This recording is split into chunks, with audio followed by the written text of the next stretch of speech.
الرجیم بسم اللہ الرحمن الرحیم الحمد للہ رب العالمین والعاقبۃ للمتقین ثم الصلاۃ والسلام علی اشرف الانبیاء والمرسلین سیدنا و مولانا ابی القاسم محمد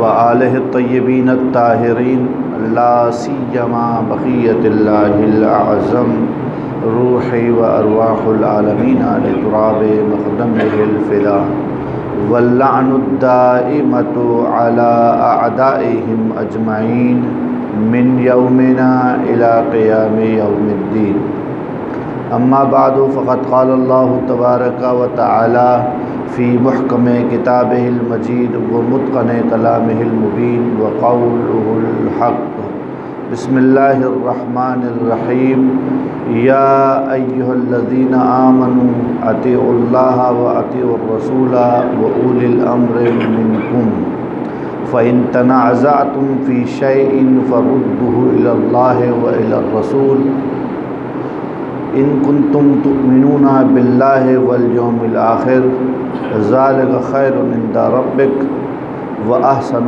تأویلا۔ درود پڑھ دیئے محمد و آل محمد کی شان۔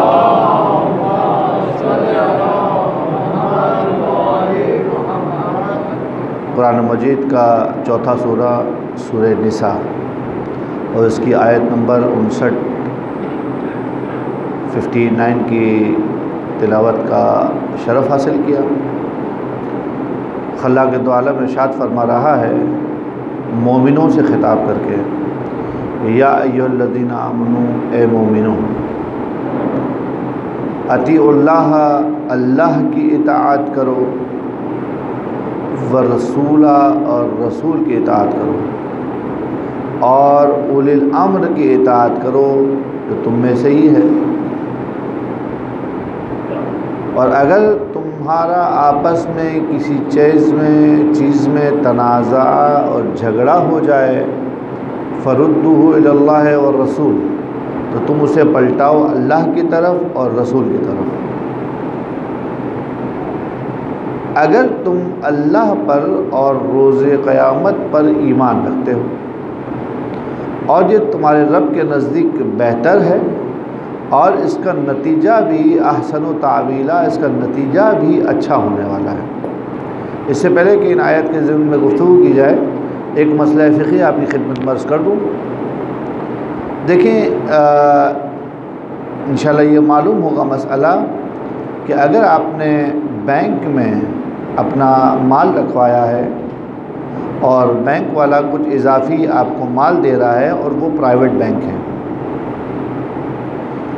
تو اگر آپ نے مال سیو کرنے کے لیے اکاؤنٹ بنایا ہے، آپ اس کے طلبگار نہیں ہیں کہ دے نہ دے، آپ کو کوئی فرق نہیں پڑتا ہے، آپ کا حق ہی نہیں ہے، اس کے باوجود بھی بینک آپ کو پیسہ دیتا ہے، تو یہ جو مال آپ کے اکاؤنٹ میں آتا ہے، اس کے بارے میں فتویٰ یہ ہے کہ آپ اسے استعمال کر سکتے ہیں اگر آپ کو اطمینان ہو اس بات کا کہ اگر بینک کے آنر کو پتہ چل جائے کہ اس مال پر آپ کا حق نہیں ہے، پھر بھی وہ دے گا۔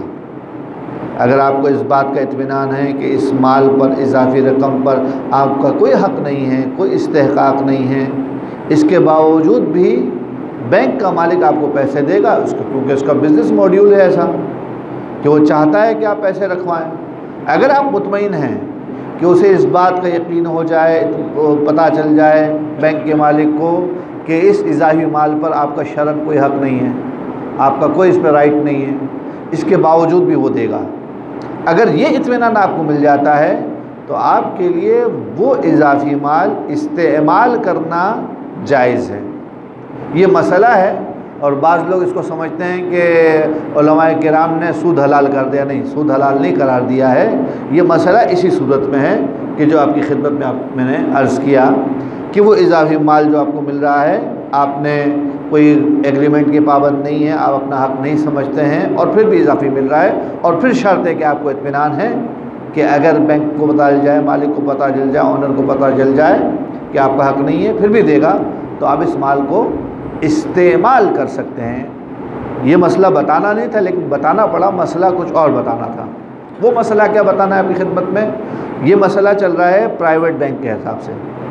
اب آپ نے بینک میں مثال کے طور پر اس موجودہ مالی سال میں آپ نے 1 لاکھ روپیہ کمایا اور بینک میں وہ 1 لاکھ روپیہ پڑا ہوا ہے، اور بینک نے اضافی اس کے اوپر 10,000 روپے ڈال دیا۔ اب آپ کے بینک میں کتنے پیسے پڑے ہوئے ہیں؟ 1,10,000 پڑے ہوئے ہیں۔ 1 لاکھ تو وہ ہیں کہ جو آپ نے کمائے ہیں، اور 10,000 وہ ہیں کہ جو آپ کے نہیں ہیں لیکن آپ کے اکاؤنٹ میں پڑے ہوئے ہیں، آپ استعمال کر سکتے ہو۔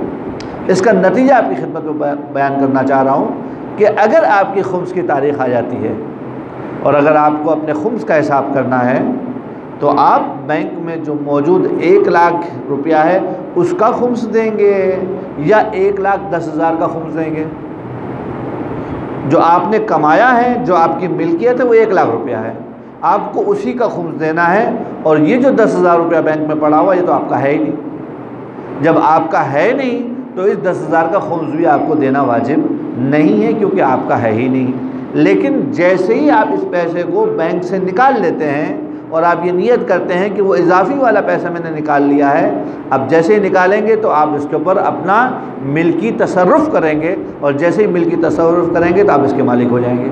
اور جب مالک ہو جائیں گے اور تاریخ آ گئی ہے اور خمس لگ چکا ہے تو اس کا بھی آپ کو خمس دینا پڑے گا۔ لیکن اگر وہ مال وہیں پر پڑا ہوا ہے اور آپ کو نہیں چھیڑ رہے ہیں، تو آپ نے چونکہ کمایا ہی نہیں ہے، آپ نے چونکہ جو ہے وہ جس کو کہتے ہیں کہ آپ کی ملکیت ہی میں نہیں ہے، جب ملکیت میں نہیں ہے تو خمس بھی واجب نہیں ہوگا اس اضافی مال پر۔ درود پڑھیے محمد و آل محمد کی شان میں۔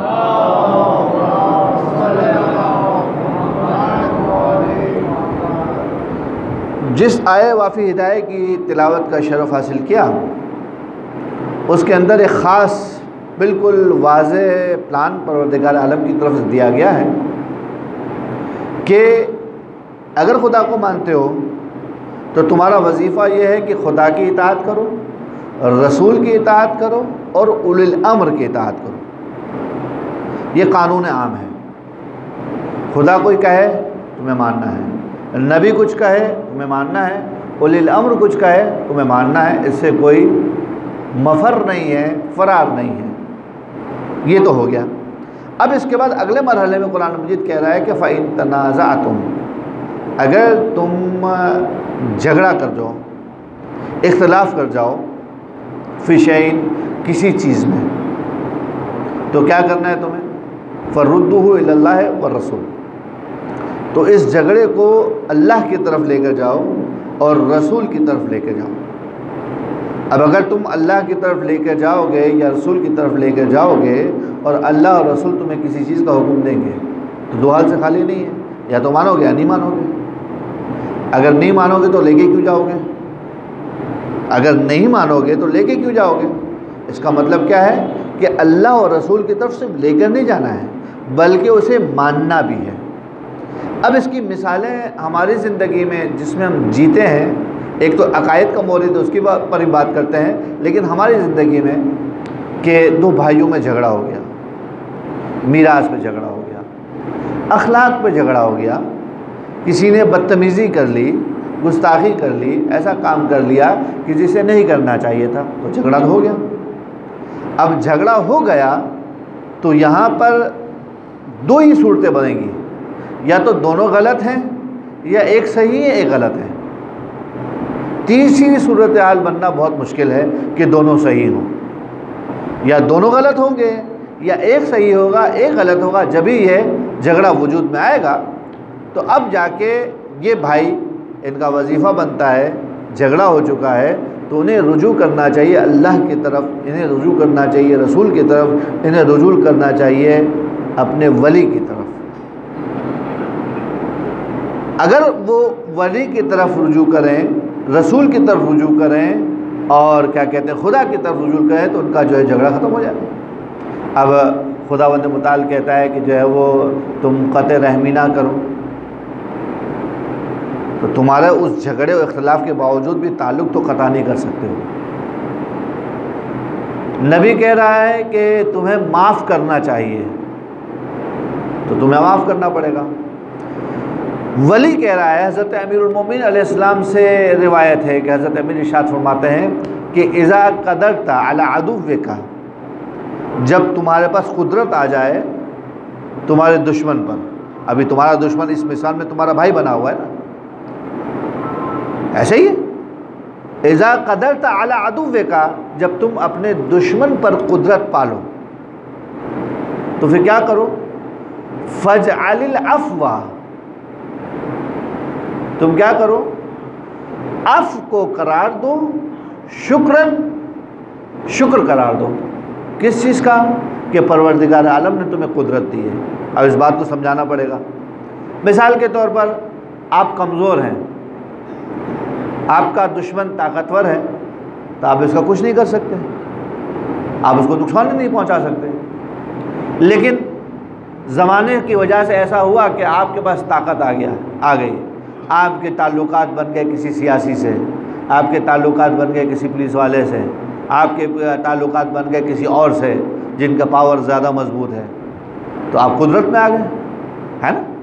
آپ قدرت میں آ گئے تو آپ اسے بدلا لے سکتے ہیں، آپ بدلا لیجیے۔ حضرت امیر فرماتے ہیں کہ جب پروردگار عالم تمہیں قدرت دے تو قدرت کا ایک شکر ہے، ہر چیز کا ایک شکر ہے۔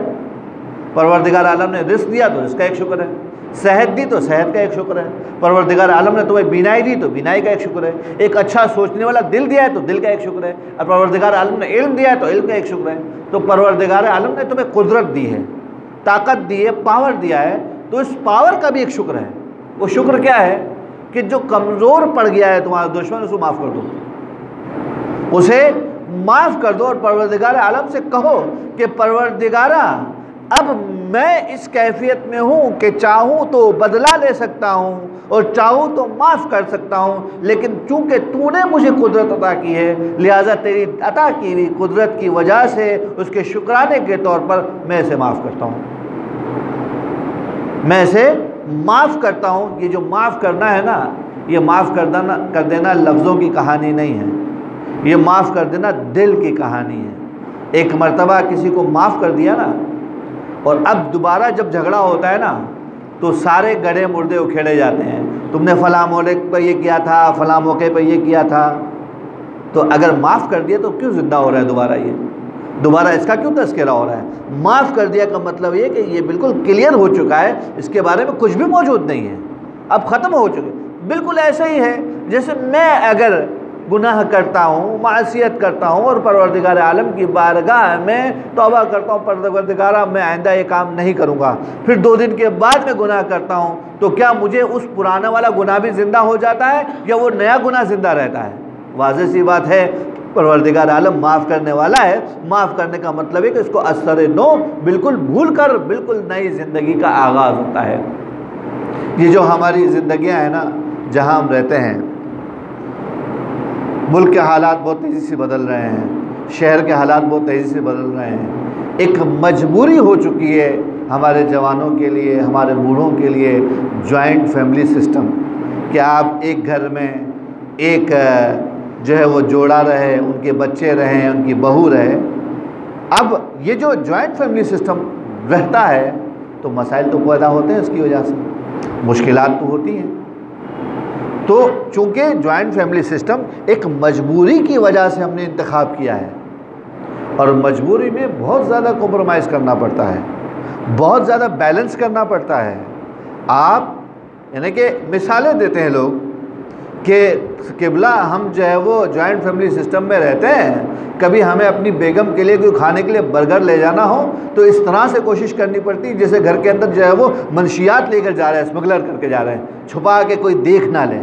یہ جو جوائنٹ فیملی سسٹم ہمارے یہاں بن رہا ہے، جو چیز بن رہی ہے، یہ کیا ہو رہا ہے؟ یہ کہاں جا رہے ہیں کہ شوہر کو اتنا حق بھی نہیں ہے کہ اپنی زوجہ کو اپنی مرضی سے کچھ کھلا سکے، اتنا حق بھی نہیں ہے۔ اگر اس طرح سے ہے تو اس کی وجہ سے ہمارا خاندانی نظام برباد ہو رہا ہے، ہمارے درمیان دراڑیں پڑ رہی ہیں، ہم ایک دوسرے کے قریب نہیں ہو پا رہے ہیں۔ اب شکوے شکایات ہیں، ٹائٹل تو صرف یہی آتا ہے نا، ساس بہو کا جھگڑا، لیکن ساس بہو کا جھگڑا ٹائٹل ہے، اس کے پیچھے بہت سارے جھگڑے موجود ہیں، اس کے پیچھے بہت ساری باتیں دفن ہوئی دبی ہوئی ہیں، انہیں حل کرنا پڑے گا۔ اگر حل نہیں کریں گے تو یاد رکھیے کہ بھائیوں کے درمیان محبتیں نہیں رہیں گی، اولاد کے درمیان محبتیں نہیں رہیں گی۔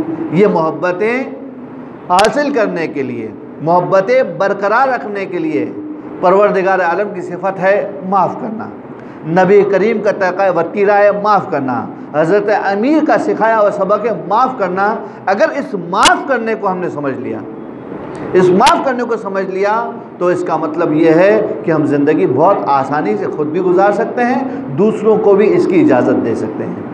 اگر فرض کریں آپ کے گھر میں کسی بچی کی شادی ہو کر آئی ہے، تو بچی تو آپ نے بھی پالی ہے، بیٹی تو آپ کے گھر میں بھی ہے، آپ اس کی تربیت کیسے کرتے ہیں ویسے ہی تو آپ کا یہ عزیز دوسرا گھر خانوادہ تربیت کرے گا۔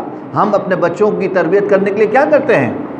بچہ جیسے 6-7 سال کا ہوتا ہے، بلکہ آج تو 3 سال کی عمر سے ہی جو ہے وہ اس کو اسکول میں ڈال دیتے ہیں، تو بچہ اگر 3 سال کی عمر سے اسکول میں چلا گیا ہے تو میٹرک پاس کرتے کرتے اس کی عمر 13 سال ہو گئی ہے، 14 سال ہو گئی ہے، 14 سال تو یہ پڑھائی میں گزار دیے۔ اب میٹرک کے بعد یہ بچہ مثال کے انٹر میں 2 سال گزرے گا تو 15-16 سال تو وہ انٹر میں لگ جائے گا، اگر 4 سال یونیورسٹی میں لگائے گا تو 17 سال کی عمر میں یہ یونیورسٹی سے فارغ ہوگا۔ اس نے گھرداری کب سیکھی ہے؟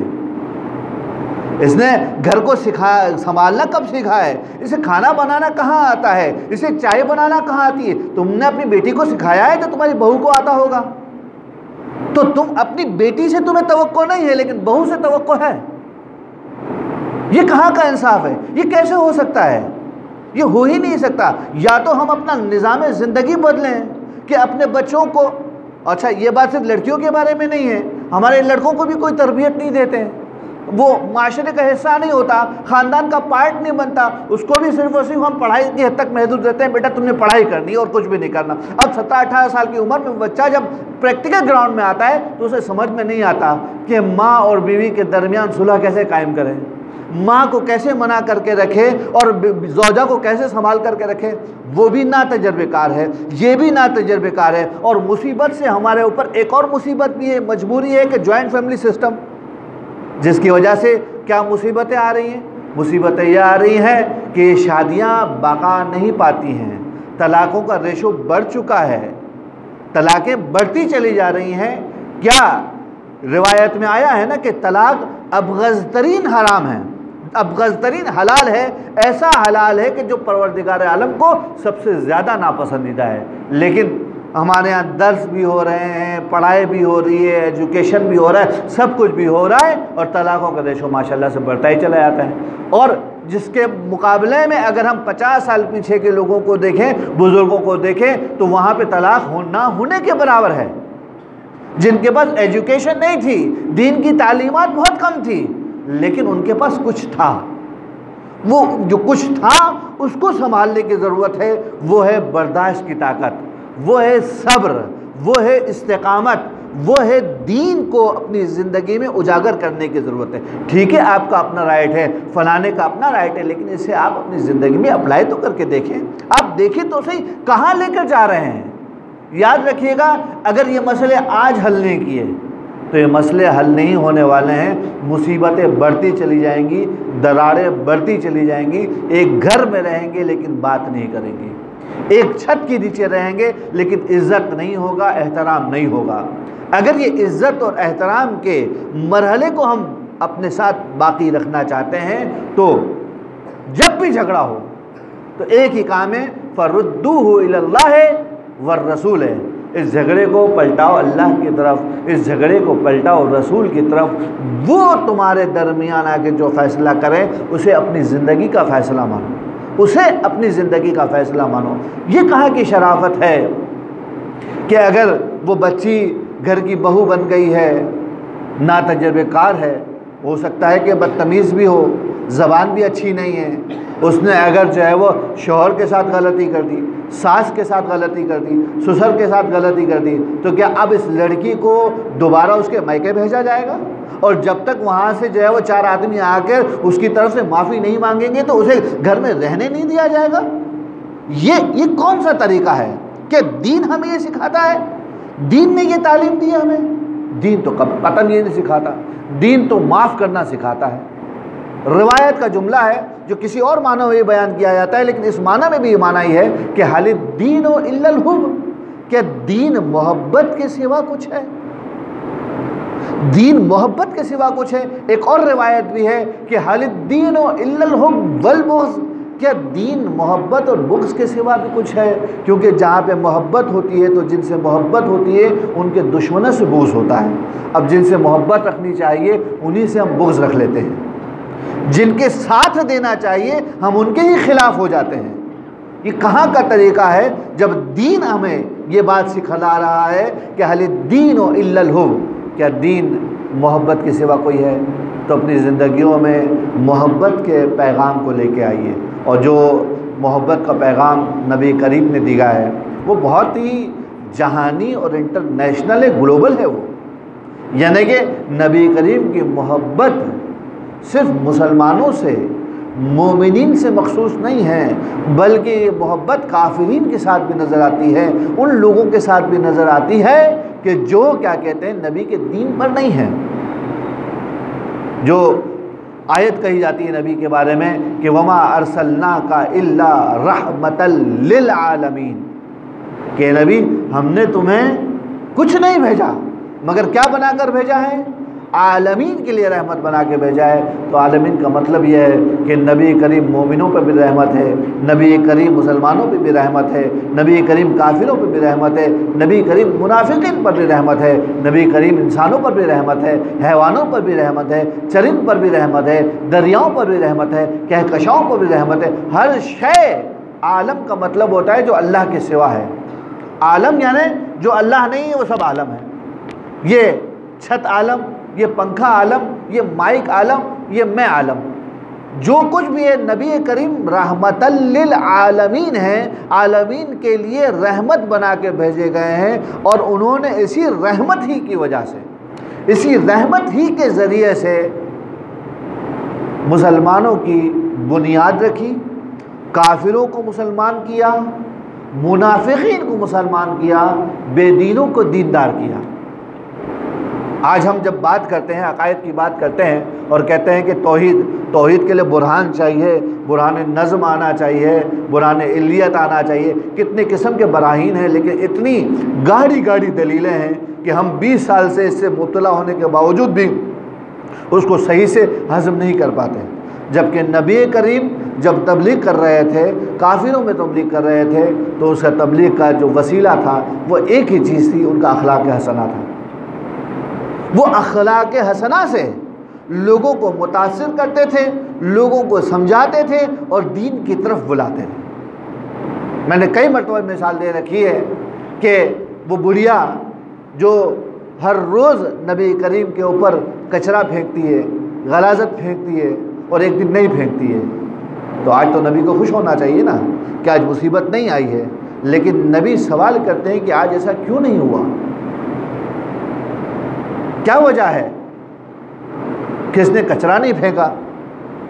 روزانہ پھینک رہی ہے اور آج نہیں پھینکا تو شکر منانا چاہیے، گزر جائیں، چلیں آج تو بچت ہو گئی۔ لیکن نبی کریم وہاں پہ رک رہے ہیں اور سوال کر رہے ہیں کیا وجہ ہے، تو جا کے پتہ چلتا ہے کہ بڑھیا بیمار ہے، دشمن ہے، توہین کرنے والی ہے، گستاخ ہے۔ نبی اس کی عیادت کے لیے جاتے ہیں، اور جب عیادت کرتے ہیں تو وہ مسلمان بھی ہوتی ہے۔ یہ تو آپ لوگوں نے سنا ہوا ہے نا۔ صرف اس سوال کا بتائیے جواب، کہ نبی کا یہ اچھا اخلاق اس کو مسلمان کرنے کے لیے تھا یا اچھا اخلاق اپنی ذات کی وجہ سے تھا؟ اگر آپ نے یہ کہہ دیا کہ نبی کا اچھا اخلاق اس کو مسلمان کرنے کے لیے تھا، اس کا مطلب ہے کہ آپ نبی کو نہیں پہچانے ہیں، ابھی نبی کی معرفت حاصل نہیں ہوئی ہے۔ آپ نے تو گویا نعوذ باللہ نبی کو ایک سیلزمین بنا دیا ہے، جو اپنے چہرے پہ مسکراہٹ لے کر آتا ہے اور آپ کے سامنے اچھا اخلاق پیش کرتا ہے اور اپنی پروڈکٹ آپ کو بیچ کر کے چلا جاتا ہے، اور پیچھے جا کے جو آپ کا حال ہوتا ہے وہ آپ جانتے ہو۔ کیا نبی کو ہم ایسا سمجھتے ہیں؟ نہیں، اخلاق نبی کی ذات کا حصہ ہے، اخلاق نبی کی ذات کا حصہ ہے۔ نبی کے اچھے اخلاق کے پیچھے یہ ریزن ہے ہی نہیں، یہ وجہ ہے ہی نہیں کہ میں اچھا اخلاق پیش کروں گا تو وہ مسلمان ہو جائے۔ یہ وجہ ہے ہی نہیں۔ وجہ یہ ہے کہ یہ انسان ہے، اس کے ساتھ رویہ اچھا ہونا چاہیے۔ میرے خالق نے مجھ سے کہا ہے، میرے خالق کا آرڈر یہ ہے کہ مجھے اچھے اخلاق سے پیش آنا ہے۔ اب سامنے سے مجھے ریوارڈ ملے یا نہیں ملے، مجھے اچھے اخلاق کو اپنانا ہے۔ اسلامی دنیا میں، اسلامی اخلاق میں جو بنیادی ترین فرق ہے اس وقت کے مغربی اخلاق سے، وہ فرق کیا ہے؟ آپ نے بہت ساری کتابیں پڑھی ہوں گی، انگریزی میں لکھی جاتی ہیں، بہت سارے انفلوئنسرز ہیں جو لکھتے ہیں کہ بہت مشہور کتابیں ڈیل کارنیگی کی کہ اپنا بزنس کیسے بڑھائیں، اب دوست کیسے بنائیں۔ آپ ان کے اندر پڑھیں تو ساری کے ساری اخلاقی تعلیمات ہیں۔ وہ کہہ رہا ہے کہ سامنے والے سے اچھے طریقے سے بات کریں، سامنے والے سے مسکرا کے بات کریں، سامنے والے کو رسپیکٹ کریں۔ تو اسلام کیا کہہ رہا ہے؟ اسلام بھی یہی کہہ رہا ہے کہ سامنے والے سے اچھے طریقے سے بات کریں، رسپیکٹ سے بات کریں، احترام سے بات کریں، بول رہا ہو تو بولنے دیں، اس کی بات کو بیچ میں نہیں کاٹیں۔ اسلام بھی تو یہ کہہ رہا ہے۔ تو پھر یہ مغربی اخلاق اور اسلامی اخلاق میں فرق کیا ہے؟ مغربی اخلاق اور اسلامی اخلاق میں فرق ہے قربتاً الی اللہ کا۔ قربتاً الی اللہ کا، اگر میں آپ سے اچھے اخلاق سے پیش آ رہا ہوں تو میری نگاہ میں آپ نہیں ہیں بلکہ خدا ہے، اور آپ اگر مجھ سے اچھے طریقے سے پیش آ رہے ہیں تو آپ کی نگاہ میں نہیں ہوں بلکہ خدا ہے۔ تو لہٰذا اگر میں اچھا رسپونڈ نہ بھی کروں تو آپ کو برا نہیں لگے گا، کیونکہ آپ میرے لیے کر ہی نہیں رہے ہو، آپ تو خدا کے لیے کر رہے ہو۔ اب اگر اس اخلاق کو رکھتے ہوئے آپ اگر کسی کے ساتھ بھلائی کریں اور وہ پلٹ کر بھلائی کا جزا جو ہے وہ برا دے، جو کہ ہم کہتے ہی ہیں نا کہ نیکی کر دریا میں ڈال، ہمارا تو محاورہ یہ ہے کہ نیکی کرنے کا مطلب یہ ہے کہ سامنے والے سے کوئی رسپونڈ نہیں ملنے والا ہے، تو ہمیں برا لگتا ہے، افسوس ہوتا ہے اس بات کا کہ ہم نے فلانی کے ساتھ نیکی کی ہی کیوں ہے۔ کیوں یہ افسوس ہو رہا ہے؟ اس لیے ہو رہا ہے کہ ہماری نگاہ میں فلانی تھا، خدا تھا ہی نہیں۔ اگر خدا ہوتا ہماری نگاہ میں تو ہمیں فرق ہی نہیں پڑتا، ہماری طبیعت میں، ہمارے اخلاق میں، ہماری نیچر میں ذرہ برابر بھی فرق نہیں پڑتا۔ اگر فرق پڑ رہا ہے اس کا مطلب یہ ہے کہ ابھی ہم اخلاق اسلامی سے آشنا نہیں ہیں، ہم اخلاق اسلامی سے بہت دور ہیں، کوسوں دور ہیں، اتنا دور ہیں کہ ہمیں جو ہے وہ جو کچھ کر رہے ہیں اخلاق جیسا تو لگے گا، ہنستے ہوئے نظر تو آئیں گے، رسپیکٹ کرتے ہوئے نظر تو آئیں گے، لیکن چونکہ اس کے پیچھے ریزن نہیں ہے، قربتاً الی اللہ نہیں ہے، اللہ کی رضا نہیں ہے، تو یہ اخلاق نبوی تو نہیں ہو سکتا، اخلاق اسلامی تو نہیں ہو سکتا۔ ہاں دنیاوی اخلاق ہو سکتا ہے، آپ کو عارضی طور پہ یقیناً وہ فائدہ پہنچائے گا، لیکن اسلامی اخلاق نہیں ہو سکتا۔ اب اگر آپ کسی کی تربیت کرنے کے ذمہ دار ہیں، اس کو سکھانا چاہ رہے ہیں اور سکھانے کے بعد بھی وہ سیکھ کر نہیں دے رہا، اگر آپ قربتاً الی اللہ سکھا رہے ہوں گے تو آپ رکیں گے نہیں، آپ کوشش کرتے رہیں گے۔ لیکن اگر آپ کی نگاہ میں نتیجہ ہوگا تو آپ ایک مرتبہ کوشش کریں گے، 2 مرتبہ کوشش کریں گے، 3 مرتبہ کوشش کریں گے، بالآخر ایک مرتبہ ایسا آئے گا کہ آپ بول دیں گے ٹھیک ہے بھائی اسے اپنے حال پر چھوڑ دو۔ کیوں؟ کیونکہ یہ کام آپ قربتاً الی اللہ کر ہی نہیں رہے ہو۔ جب آپ کسی کام کو قربتاً الی اللہ انجام دیتے ہیں تو اگرچہ کہ آپ کو نتیجہ نہ ملے، ثواب ضرور ملتا ہے، اجر ضرور ملتا ہے، اور اجر پروردگار عالم کے پاس موجود ہے۔ یہ جو آیت میں نے آپ کی خدمت میں پڑھی ہے جس میں کہا گیا کہ ذالک خیر، یہ بہترین ہے، وَأَحْسَنُ تَعْوِيلًا، اور نتیجے کے اعتبار سے بھی سب سے بہتر ہے۔ دیکھیں بات کیا چل رہی تھی؟ بات یہ چل رہی تھی کہ اگر تم کسی چیز میں آپس میں اختلاف ہو جائے، جھگڑا ہو جائے، چاہے اس جھگڑے کا تعلق تمہارے عقائد سے ہو، چاہے جھگڑے کا تعلق تمہارے دین سے ہو، چاہے جھگڑے کا تعلق تمہارے اخلاق سے ہو، چاہے جھگڑے کا تعلق تمہارے معاشرتی زندگی سے ہو، چاہے جھگڑے کا تعلق تمہارے خانوادے اور خاندان سے ہو، جھگڑا پھر جھگڑا ہے۔ جب جھگڑا ہے تو جھگڑے کے اندر حکم کیا دیا جا رہا ہے؟ حکم یہ دیا جا رہا ہے کہ پلٹاؤ اس کو اللہ کی طرف، رسول کی طرف اور ولی امر کی طرف، اولی الامر کی طرف پلٹاؤ۔ یہ جو تم پلٹاؤ گے، جب یہ کام کرو گے اور اپنے ہر مسئلے کا حل اللہ، نبی اور ولی سے چاہو گے تو اس کا خیر تو ہے کہ تمہیں جزا ملے گی، لیکن اس کا نتیجہ بھی اچھا ہونے والا ہے، کیونکہ جس کے پاس ناقص علم ہے، جس کے پاس علم کی کمی ہے، جو تجربہ کر کر کے سیکھا ہے، وہ غلطی کر سکتا ہے، لیکن جو خالق کل ہے، جو خالق کل ہے، جو وجہ تخلیق کائنات ہے، جو رحمت للعالمین ہے، جو رحمت للعالمین کا وسیع ہے، جب تم اس کی طرف جاؤ گے تو وہاں پر آ کے کوئی غلطی نہیں ہونی ہے، اشتباہ نہیں ہونا ہے، اور تمہارے مسائل کا حل تمہیں وہیں فوراً مل جائے گا۔ بڑی عجیب بات ہے کہ ہم اور آپ آج بھی کسی بھی جھگڑے میں مبتلا ہوتے ہیں تو دیکھتے ہیں کہ اس جھگڑے کی کوئی نہ کوئی مثال، کوئی نہ کوئی طریقہ تاریخ میں نبی کے دور میں موجود ہے، ائمہ کے دور میں موجود ہے، تو ہمارے لیے سب کچھ تو میسر ہے، سب کچھ تو میسر ہے۔ کمی اس چیز کی ہے وہ ہے ارادہ، کمی اس بات کی ہے کہ ہم وہاں سے بھاگ کر کوئی اور حل ڈھونڈنا چاہتے ہیں۔ کوئی اور حل نہیں ہے، یہی حل ہے۔ کیوں؟ ان کنتم تؤمنون باللہ والیوم الآخر، اگر تمہارا اللہ پر ایمان ہے، اگر تم روز قیامت پہ ایمان رکھتے ہو تو حل تو یہی ہے۔ جانا تو تمہیں اللہ کی طرف پڑے گا، جانا تو تمہیں رسول کی طرف پڑے گا، جانا تو تمہیں ولی کی طرف پڑے گا، اگر تم ایمان رکھتے ہو اللہ پر اور روز قیامت پر، اور تمہیں جزا بھی یہیں سے ملے گی اور تمہارے مسئلوں کا حل بھی یہیں سے پڑے گا۔ درود پڑھیے محمد و آل محمد کی شان۔